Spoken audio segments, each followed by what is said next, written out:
What if one letter, written by a retired Vietnam veteran, could silence a U.S. senator mid-hearing? What if that letter didn't come from a political ally or a journalist, but from a father defending his daughter? And what if that daughter, Congresswoman Jasmine Crockett, used her father's words to dismantle years of political posturing in less than 5 minutes? You're about to witness the exact moment a senator's smug laugh turned into stunned silence, and how a veteran's truth shook Washington to its core. Yesterday, in a congressional hearing room, something extraordinary happened.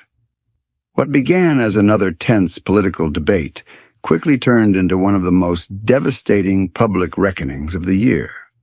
Senator Tommy Tuberville thought he had the upper hand. He thought his dismissive laugh, mocking Congresswoman Jasmine Crockett's military knowledge, would end the conversation. Instead, it became the spark that lit a fire he never saw coming. What he didn't expect was the letter from Crockett's father, a decorated Vietnam veteran, that would dismantle his credibility in front of the entire nation. The second Tuberville let out that laugh, everything changed.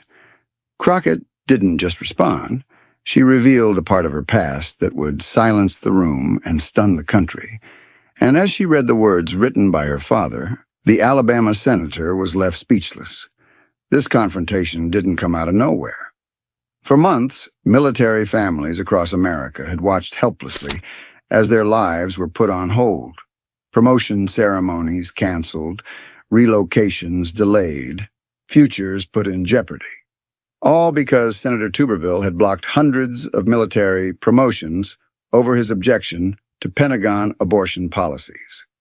And while politicians on both sides debated endlessly, it was military families who paid the price. Parents trying to plan for retirement. Spouses who couldn't find stable work.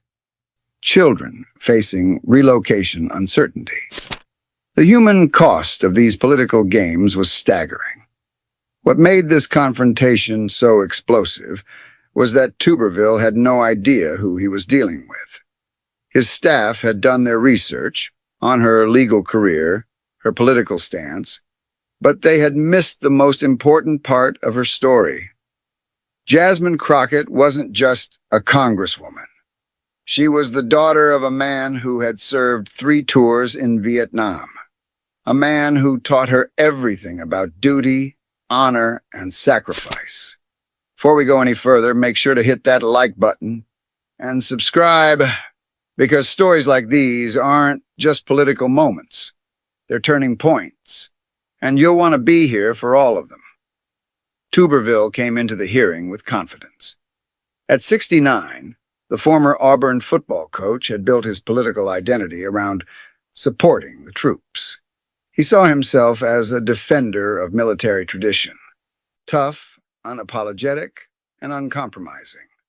He'd been cheered on by rural voters and conservative media for standing firm on his beliefs. But what his supporters often overlooked was this. Tommy Tuberville had never served a day in the military. His understanding of military life came not from boots on the ground, but from the sidelines of a football field. Crockett, by contrast, had lived it. Not as a soldier, but as a child of one. Her father, Master Sergeant James Crockett, spent 22 years in the Air Force. He served with honor, came home with scars, and raised a daughter who understood that military life is more than medals and ceremonies. It's sacrifice, uncertainty, and strength in the face of endless change. The hearing was supposed to be about military spending and veteran benefits, but tensions had been rising. Tuberville's blockade of promotions had become a national crisis, and Crockett had come prepared. As she began her questioning, her tone was calm, her words sharp. "Senator Tuberville," she asked, "can you explain to the military families watching at home why their loved ones are being denied promotions because of your personal political agenda?" Tuberville leaned back, smirked, and replied, "I'm not sure someone who's never been around military folks would understand the complex decisions we have to make here." The room fell silent. Crockett's expression didn't change, but behind her eyes, something shifted. "Are you suggesting," she asked, "that I don't understand military issues?" Tuberville leaned into the moment. "I'm just saying, Congresswoman, coaching young men, including plenty of former military, gives you a certain perspective. Some folks talk about supporting the troops, but they've never actually been in the trenches with them." A few Republicans chuckled. Tuberville smiled. He thought he had her, but Crockett didn't blink. "Senator," she said, "coaching football is not the same as serving in combat. And using military families as political pawns isn't supporting the troops, it's betraying them." Tuberville, visibly irritated, fired back. "Now hold on. I've spent my whole career around warriors, real warriors. Maybe if you spent less time in courtrooms and more time with actual service members, you'd understand what we're dealing with here." Then came the laugh. Not a casual chuckle. A loud, mocking laugh, the kind that says, "I don't take you seriously." And that was his mistake. Crockett's tone changed. Gone was the lawyer's restraint. What followed wasn't rebuttal. It was revelation. "Something funny, Senator?" Tuberville stayed silent, still grinning. Crockett stood, reached into her folder, and pulled out a sealed envelope. "This morning," she said, "I received a letter from someone who actually knows what real military service looks like. Someone who served 22 years defending this country, while you were coaching football." The room went still. Even the court reporter paused, fingers hovering. "This letter is from my father, Master Sergeant James Crockett, United States Air Force, retired, a man who served 3 tours in Vietnam, a man who earned a Bronze Star, a man who taught me what service really means." She opened the letter. "Senator Tuberville," she began, "I am Master Sergeant James Crockett, writing this letter through my daughter because your recent actions and comments have deeply insulted every service member and military family in this country." You could hear a pin drop. She knows that when you hold up military promotions, you're not making a point. You're destroying careers. You're hurting families. You're turning service into punishment. Tuberville shifted in his seat, face pale, hands clenched. "She knows this," Crockett continued, "because I taught her. I came home from Vietnam with stories of the men I lost, of the friends I buried.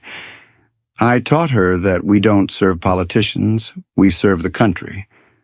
He tried to interrupt, raised a hand. But she kept reading. "You coached football. That's fine, but coaching is not the same as leading soldiers into combat. It's not the same as holding a dying man in your arms, or writing a letter to a mother who will never see her son again." Around the room, veterans nodded. Staffers stopped typing. Phones came out, recording. "She understands military sacrifice not from policy memos, but because she lived it. She watched her mother worry every day. She moved from base to base. She waited for news that her father was alive." Crockett's voice was calm, strong, unshaken. "You laughed at her. But you didn't just laugh at a congresswoman. You laughed at every military family in America. You mocked their sacrifice, their service, their pain." And then she read the final line. "My daughter has more understanding of military sacrifice in her little finger than you've developed in your entire political career." Signed, Master Sergeant James Crockett, United States Air Force, retired. Proud father of Congresswoman Jasmine Crockett. Crockett looked up. Do you have anything to say to my father, Senator? Any response to a man who actually served while you were drawing up football plays? Tuberville could barely speak. I have great respect for your father's service. I never meant... You never meant to what? She interrupted. Laugh? Dismiss military families? Play games with their futures? The room stayed silent. The senator, once so smug, looked completely deflated. The hearing ended without another word from him. But across the country, the moment went viral. The hashtag Master Sergeant Crockett letter exploded online. Military families posted their own stories. Veteran organizations issued statements. Even conservative voters who supported Tuberville before were forced to reckon with what they saw. Because this wasn't about politics. This was about moral authority. Master Sergeant Crockett's words hit deeper than any soundbite. They exposed the truth. That no amount of political bluster can replace lived experience. That understanding military sacrifice takes more than slogans. It takes service. The letter became more than a moment. It became a movement. And for Senator Tuberville, that laugh became a defining mistake, one he'll never be able to walk back. So if you're tired of political theater, if you want to hear from voices that have earned their place, not with spin, but with sacrifice, make sure you subscribe. Because these aren't just stories. They're the battles shaping our democracy. And we'll be here to bring you every single one.